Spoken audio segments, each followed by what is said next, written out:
Number 19, what is the value of tangent of 92 pi over 3? You absolutely can, try to use your calculator to do this.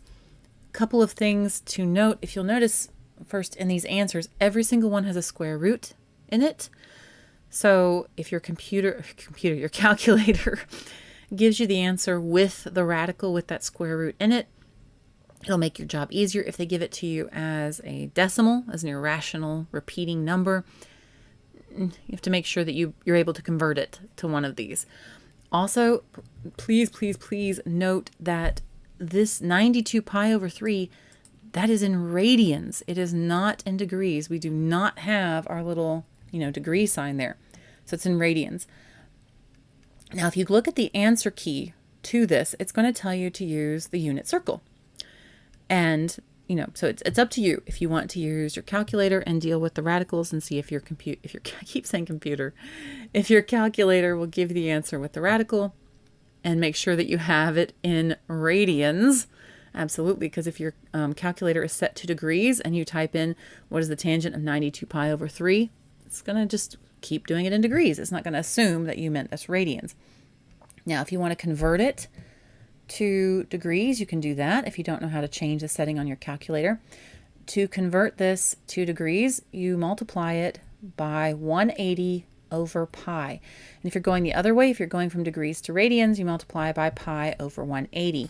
The way that I remember this is, if there isn't a pi in the original, you're trying to add a pi. If there is a pi in the original, you're trying to get a pi's to cancel out. That always helped me, as remembering if it's 180 over pi or pi over 180. So in here, I'm starting with a pi. I want the pi's to cancel out, so the pi needs to be on the bottom so those can cancel out when I'm multiplying. That's my little personal mnemonic. So when you do this, when you multiply these together, the pi's are going to cancel. You can do 3 goes into 180 60 times, it goes into 3 one time. And when you multiply, you're going to get 5,520 degrees, and you can put that into your calculator and say, what's the tangent of that? Again, if it doesn't do radicals, you're going to have to convert it to try to figure out which one of those it is. Your other alternative for this, outside of using a calculator, is to use the unit circle. And so here is a unit circle up here. Now, they do not provide this for you. You have to have this in your head. Now, some math teachers will make you learn this for math class. If you have learned this, okay. I don't know that I would really recommend it to memorize it if you haven't memorized it already. It doesn't show up that often. It's up to you. It can save you a little time if you know it. That's going to be up to you. If you're saying, I might have a question that asks for my knowledge of a unit circle. It doesn't show up as often as a lot of the other concepts we're going over. All right, so 92 pi over 3. Did I copy that down correctly? Yes, I did. All right, so this is a huge number. And you're not going to be expected, because as we said, 5,520 degrees. Like, oh my goodness, how do I find this using this little unit circle?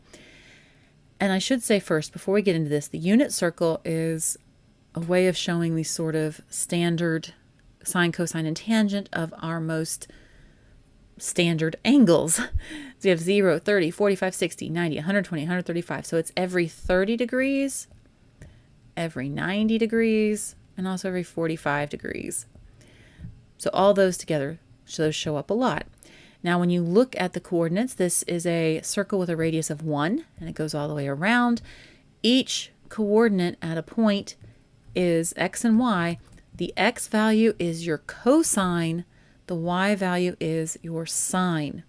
And to find tangent, you're going to put sine over cosine. Okay, so let's look at what this means for 30 degrees right here. If we look at my x and y coordinates there, those coordinates mean that sine is the y value, and that's 1/2. The cosine of 30 degrees, or pi over 6 if we're using radians, is going to be square root of 3 over 2. And the tangent is going to be sine over cosine. And you see I have the two fractions, top and bottom, but they both have the same denominator. When that happens, you can essentially, they cancel. they cancel. Because what you'd be doing is you would multiply the top and the bottom both by 2.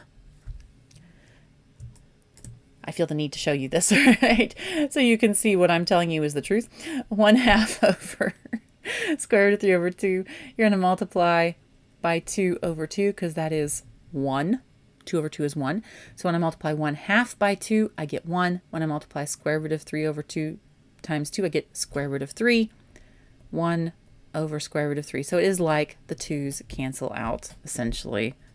A little shortcut way of seeing it. So the tangent then will be 1 over square root of 3.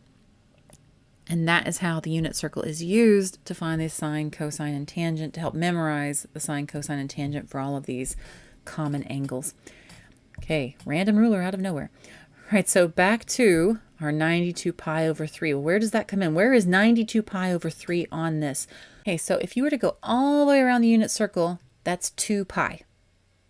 Go around it again, 4 pi. Go around again, 6 pi. Go around 8 pi.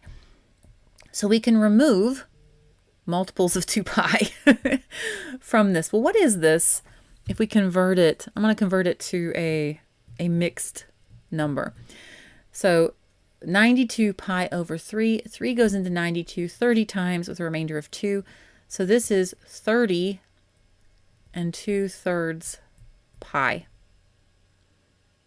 Okay, so 30 pi, and we have 30 2/3 pi. So this would be the same as 30 pi plus 2/3 pi. And 30 pi is divisible by 2 pi. That would be going around 15 times. Okay, so 15 circles go around. Okay, gone around 15 times. That's our 30 pi. It's going around 15 times. And then it goes around 2/3 pi. And that should be more like 2/3 pi. There we go. Because you start here, it goes around, that's 2 pi, 4 pi, 6, 8, 10, 12, 14, all the way up to 30 pi. And then it goes another 2/3 pi. So how far is 2/3 pi? It is right here. It is 120 degrees. So it's the same as the tangent of 120 degrees or the tangent of 2/3 pi. Again, how do we find tangent when we have this right here? It is sine over cosine. That sine is the y, so that's square root of 3 over 2. And my cosine is my x, negative 1 over 2. So that is going to be, let's erase this so I have some room. Remember, those 2's just kind of vanish, and we're left with square root of 3 over negative 1, which would be the same as negative square root of 3. Now let's go down and look here, and sure enough, a negative square root of 3 is right there. That is my answer. And again, if you know the unit circle and you're able to kind of like, oh yeah, I remember like 120 is this, then you could do that, that way. If you were able to figure out that's 120 degrees or 2/3 pi, and you could actually draw it out and go like, okay, well that's a triangle then. If that was my unit circle, if that's 1, you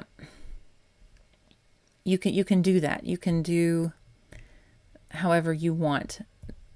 This isn't one where I'm going to like sort of say, oh, absolutely the unit circle is faster, or absolutely using the calculator is faster. It's going to be up to you. It just is. This, again, unit circle doesn't come up that often. I feel like this explanation was a little bit meandering. I'm sorry about that. But yeah, things to look out for if you're using your calculator. Make sure that your calculator is set to radians, not degrees. Make sure that if you're having to convert from an irrational decimal into a square root, that you do it correctly. If your calculator gives you the square root, I mean, hey, you're flying high. That's pretty, nice and straightforward.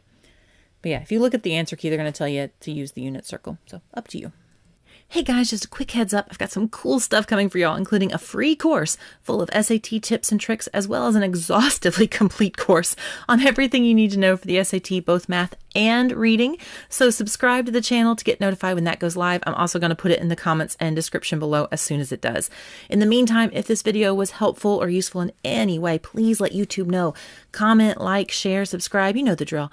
Thank you so much for stopping by. Hope you have a great day. See you later. Bye.